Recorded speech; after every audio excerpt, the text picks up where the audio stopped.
नमस्कार, games of गद्दी में आप सभी का स्वागत है। मैं हूं नीलू। तो आज सरयू नहर परियोजना की बात करेंगे, जिसमें आपको बताएंगे कि कैसे परियोजना की शुरुआत हुई और धरातल पर लाने में किसका योगदान है। आपको 3 तस्वीरें दिखाते हैं। पहली तस्वीर आपको मुख्यमंत्री योगी आदित्यनाथ के दौरे की दिखाई देगी, जिन्होंने प्रधानमंत्री मोदी के दौरे से पहले सरयू बांध परियोजना की तैयारियों का जायजा लिया, निरीक्षण किया, क्योंकि इस परियोजना का उद्घाटन प्रधानमंत्री मोदी करने वाले हैं। तस्वीर सरयू बांध परियोजना की भी है, जिसकी सौगात देंगे आज प्रधानमंत्री मोदी। 11 दिसंबर को ये देने जा रहे हैं, यानी आज के दिन। इसलिए योगी आदित्यनाथ सबसे पहले बलरामपुर पहुंचे, जहां पर उन्होंने प्रधानमंत्री मोदी के दौरे में जुड़ी तैयारियों का निरीक्षण किया और अधिकारियों को तैयारियों को लेकर निर्देश भी दिए हैं। तो 3 तस्वीरें, मुख्यमंत्री प्रधानमंत्री के दौरे से बलरामपुर पहुंचे, जायजा लिया सरयू परियोजना की तस्वीर, जिससे 9 जिलों को फायदा होने वाला है। और आज प्रधानमंत्री पहुंच रहे हैं इस परियोजना का उद्घाटन करने।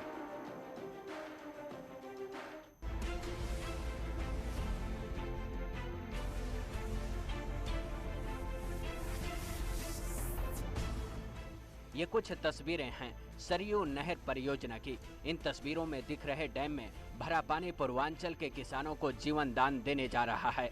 देश की सबसे बड़ी सिंचाई परियोजना से पूर्वांचल के 9 जिलों को जोड़ा गया है, जिसका उद्घाटन प्रधानमंत्री मोदी 11 दिसंबर को करेंगे। परियोजना के लोकार्पण के जिससे आदरणीय प्रधानमंत्री जी का आगमन 11 दिसंबर को जनपद बलरामपुर में होगा।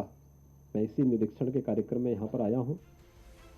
सरयू नहर परियोजना 318 किलोमीटर लंबी परियोजना है। इस परियोजना की मदद से छोटे और सीमांत किसानों तक पानी पहुँचाया जाएगा, जिसके लिए नहरों की कनेक्टिविटी को बेहतर किया गया है। नदियों में बहने वाले पानी को बांधों तक ले जाने की व्यवस्था की गई है। नदियों को सीधे नहरों से जोड़ा गया है, ताकि उन बांधों से नहरों के जरिए गाँव और किसान के खेत तक पानी पहुंचाया जा सके। यानी नदी जोड़ो अभियान का भी एक बेहतरीन उदाहरण होने के साथ ही पूर्वी उत्तर प्रदेश के 9 जनपदों के 14.5 लाख हेक्टेयर भूमि को सिंचाई की सुविधा इस परियोजना से प्राप्त होने वाली है। लगभग 30 लाख किसान इस योजना से लाभान्वित होंगे।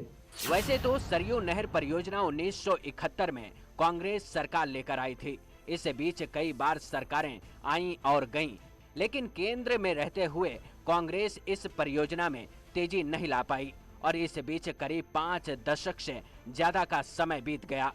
12 प्रधानमंत्री और उत्तर प्रदेश ने 15 मुख्यमंत्रियों का कार्यकाल देख लिया।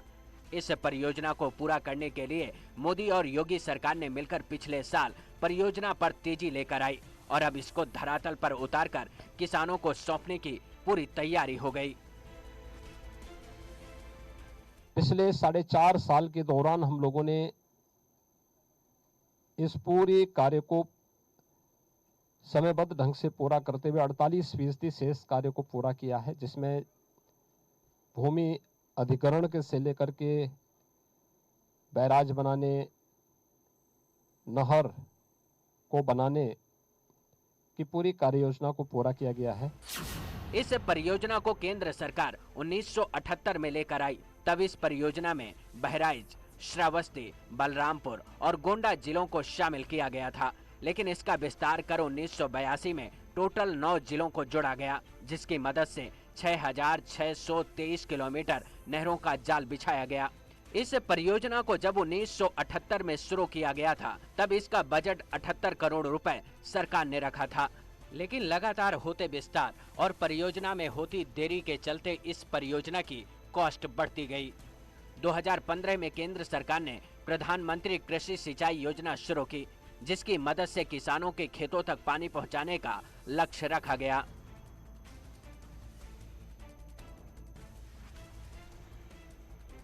सरयू नहर राष्ट्रीय परियोजना जो 6,623 किलोमीटर लंबी है, 9 जनपद इससे आच्छादित हैं और जिसके माध्यम से लगभग 14.5 लाख हेक्टेयर लैंड को सिंचाई की सुविधा प्राप्त होगी। और 30 लाख किसान इससे लाभान्वित होंगे।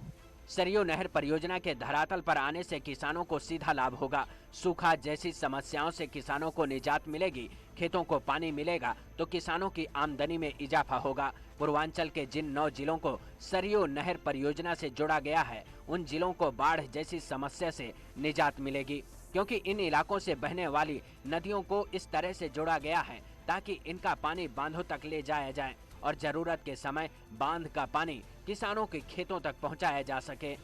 Bureau report, network 18।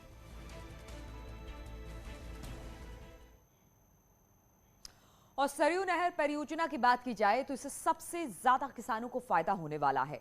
इस परियोजना से 16.49 लाख हेक्टेयर जमीन को पानी मिलेगा। प्रदेश में करीब 40 लाख किसानों को इससे सीधे सीधे लाभ मिलने वाला है। वहीं बात की जाए तो 6200 गांवों को सीधे इससे फायदा होने वाला है। छोटे और सीमांत किसानों को सरकार सबसे ज्यादा फायदा पहुंचाना चाहती है और इसलिए इस बात को सरकार लगातार कहती भी आई है।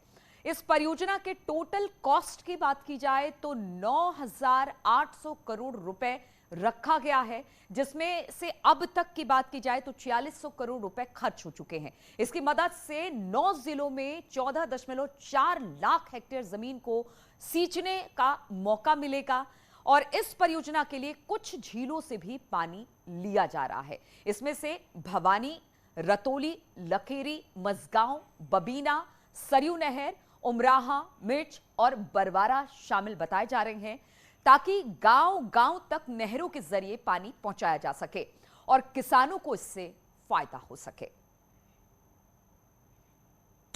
और इसके अलावा जिन जिलों में सरयू बांध परियोजना से फायदा होगा उसके लिए न्यूज 18 ने खास तैयारी की है। बहराइच, श्रावस्ती, गोंडा, बलरामपुर, सिद्धार्थनगर, बस्ती, गोरखपुर, महाराजगंज, ये वो जिले हैं जिससे फायदा इस नहर परियोजना से मिलने वाला है। यहां के किसानों को इससे फायदा मिलने वाला है। तो ये जो तमाम जिले हैं वो इस नहर से जुड़ेंगे, जिससे किसानों को सिंचाई करने में आसानी होगी और वो अपने जमीन को, जो उनकी खेती बाड़ी है, उससे सिंचाई कर पाएंगे। तो बहराइच, श्रावस्ती, गोंडा, बलरामपुर, सिद्धार्थनगर, बस्ती, गोरखपुर और महाराजगंज जिलों में हम आपको बता दें कि इस तरह से सिंचाई परियोजना का लाभ मिलेगा। सरयू बांध परियोजना को चलाने के लिए सरकार ने 5 प्रमुख नदियों को आपस में इंटरलिंक किया है। इसमें घाघरा, सरयू, राप्ती, बाणगंगा और रोहिन नदी बताया जा रहा है। इसके साथ ही इन नदियों की सहायता से नदियों को भी सरयू बांध परियोजना से जोड़ा गया है, जिसमें गिरिजा, सरयू, राप्ती और बाणगंगा नदी शामिल बताई जा रही है। वैसे बारी तो पूर्वांचल की सौगात देने की है, लेकिन इस परियोजना में बुंदेलखंड को भी शामिल किया गया है, जिसकी मदद से हम आपको बता दें कि कौन कौन सी ऐसी जगह है जिससे लाभ मिलेगा। 2290 हेक्टेयर भूमि को लाभ मिलेगा। चित्रकूट रसिन बांध परियोजना के तहत इसे जोड़ा गया है, जिसे 2290 हेक्टेयर जमीन सिंचित होगी। ललितपुर बंदाई बांध परियोजना की बात की जाए तो करीब 3025 हेक्टेयर जमीन इसमें सिंचित होगी। जो बातें हम आपको बता रहे हैं कि किस तरह से इस परियोजना का लाभ वहां के किसानों को मिलने वाला है। 2290 हेक्टेयर जमीन इससे सिंचित की जाएगी। वहीं ललितपुर की बात, बंदाई बांध परियोजना से लाभ मिलने वाला है। तो बुंदेलखंड को क्या मिलेगा वो भी हम आपको दिखा रहे हैं, वो भी हम आपको बता रहे हैं कि किस तरह का लाभ इस बांध के आज उद्घाटन के बाद किसानों को मिलने वाला है। तो आज से किसानों की घर वापसी भी अब शुरू हो गई है और अब बात किसान आंदोलन की करें तो आंदोलनकारी अपने अपने घरों को लौट रहे हैं। दरअसल लंबे वक्त से किसान अपनी मांगों को लेकर दिल्ली के अलग अलग बॉर्डर्स पर प्रदर्शन कर रहे हैं। अब सरकार के साथ मांगों पर सहमति बनाने के बाद किसानों का घर लौटना शुरू हो गया है। आपको दिल्ली के टिकरी बॉर्डर की तस्वीरें इस वक्त हम दिखा रहे हैं। आप देख सकते हैं किस तरह से किसानों का जश्न मनाता है वो दिखाई दे रहे हैं, क्योंकि जीत हुई है। वो मानते हैं कि उनकी जीत हुई है और उनकी जितनी मांगे थी सरकार ने मांग मान ली है और आज वो अपने घरों की तरफ अब लौटने शुरू हो गए हैं, क्योंकि कहा यह गया था 11 तारीख से किसान अपने घरों की तरफ लौट जाएंगे। तस्वीरें सिंघू बॉर्डर की, टिकरी बॉर्डर की हम आपको दिखा रहे हैं, क्योंकि हर बॉर्डर पर यही है हाल, क्योंकि लंबे समय से यहां पर किसान बैठे हुए थे अपनी मांगों को लेकर और जब सरकार ने इनकी मांगे मान ली, जो कानून थे उन्हें वापस ले लिया, तो अब इनकी रवानगी अपने अपने घरों की तरफ हो रही है। ये तमाम किसान जो पिछले 1 साल से बैठे हुए थे, धरना प्रदर्शन कर रहे थे, अब अपने घरों की तरफ जा रहे हैं।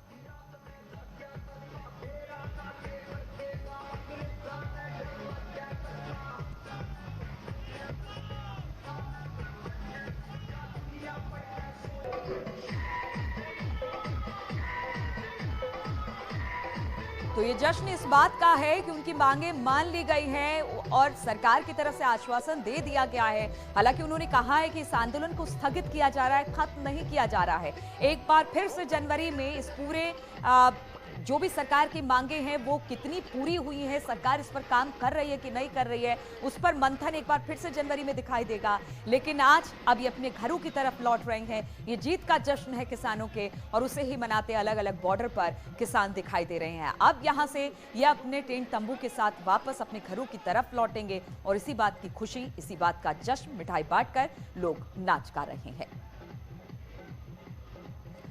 और इसी पर बातचीत करने के लिए सुशील पांडे हमारे साथ जुड़ गए हैं। सुशील, तस्वीरें हम देख रहे हैं, चाहे वो किसी भी बॉर्डर, सिंगू बॉर्डर हो, गाजीपुर बॉर्डर हो या फिर टीकरी बॉर्डर हो, हर जगह से कुछ इसी तरह की तस्वीर है। क्योंकि किसानों को लग रहा है कि जो उन्होंने मांग की थी उसे मान लिया गया है, जीत हुई है और इसी जश्न के साथ अब वो अपने घरों की तरफ लौट रहे हैं। क्या तस्वीरें वहां से? बिल्कुल नीलू, आप एकदम सही कह रही हैं कि जिस प्रकार की बात किसानों की मांग थी वो बात फिलहाल सरकार मान ली है और अब फिलहाल जो खुशी है वो इसी बात की है कि उन्होंने अपनी बात मनवा ली है। ये गाजीपुर बॉर्डर है, देखिए तमाम जो तैयारियां हैं वो की जा रही हैं और गाजीपुर बॉर्डर से ये बताया भी जा रहा है कि आज से तमाम जो लोग हैं वो वापस अपने गांव की तरफ बढ़ेंगे, क्योंकि साफ तौर से जो जश्न है, जो खुशी है वो इसी बात की है कि कहीं ना कहीं सरकार ने उनकी बात मान ली है। तैयारियां भी हैं, ये देखिए तमाम जो लोग हैं वो सुबह सुबह आज यहाँ पर बैठकर बातचीत भी कर रहे हैं, तैयारियां भी कर रहे हैं, क्योंकि उनको अपने घर अब वापस बढ़ना है। गाजीपुर बॉर्डर से वो अब यहाँ से धीरे धीरे तमाम जो लोग हैं वो अपने घर की तरफ बढ़ेंगे। तैयारियां पूरी कर ली गई हैं। हालांकि राकेश टिकैत के द्वारा साफ तौर से ये कहा गया है कि सरकार से जो तमाम बातें थी, जो मांग थी वो मान ली गई है। सिंधु बॉर्डर से भी तमाम जो लोग हैं वो वापस अपने घर की ओर बढ़ रहे हैं। राकेश टिकैत का ये भी कहना है नीलू कि पंजाब से जो लोग आए हैं वो जब तक अपने घर नहीं पहुंच जाएंगे तब तक यहाँ पर वो बने भी रहेंगे, यानी कि कुछ लोग गाजीपुर बॉर्डर पर रहेंगे और जो लोग पंजाब से आए हैं, और उन्होंने कहा है कि एक बार फिर से जनवरी में सुशील की मंथन होगा और उसके बाद ही सब कुछ ये होगा कि सरकार कितनी उनकी बातों पर अमल कर रही है। बहुत बहुत शुक्रिया आपका जानकारी देने के लिए। और रुकेंगे यहाँ पर छोटे से ब्रेक के लिए, फौरन लौटते हैं।